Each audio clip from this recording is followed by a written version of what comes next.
জগন্নাথ মন্দির থেকে ঘুরে এসে একটু চেঞ্জ করে গিয়েছিলাম বিচে। তো ওখানে গিয়ে তো বেশ কিছু কেনাকাটি করেছি, একটু ঝালমুড়ি খেয়ে এত ঝাল লেগে গেছে, নিয়েছিলাম একটা আইস গোলা, বাট খাইনি, একটুখানি জাস্ট ঝালটা কমিয়ে ফেলে দিয়েছি, কারণ জলটা খুব একটা ভালো হয় না এরকম সমুদ্রের ধারে। তারপরে তো লাঞ্চ করেছি আবার কস্তুরিতে। রাত্রেবেলা ছিল মিক্স ভেজ, ভেটকি পাতুরি, পার্শে, আর চিকেন নিয়েছিল তন্ময়, পাপা রুটি, এই সব মিলিয়ে মিশিয়ে খেয়েছিলাম। ভেটকিটা এত ফ্রেশ ছিল, খুব ভালো খেয়েছি। আর সেদিন তো খাওয়া দাওয়া করে সবাই খুবই টায়ার্ড হয়ে গেছিল। সারাটা দিন আমরা ঘুরেছি, সন্ধ্যাবেলা তো প্রচুর ঘুরেছি, বাজারে ঘুরেছি, কেনাকাটা করেছি। আমার ফোনে স্টোরেজের প্রবলেমের জন্য সত্যিই আমি সেইভাবে ভিডিও করে রাখতে পারিনি, যেটুকু যা ভিডিও করেছি তোমাদের সাথে শেয়ার করেছি।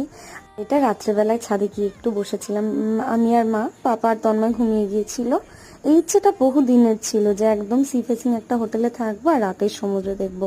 মন ভরে পুষিয়ে নিয়েছি একদিনে।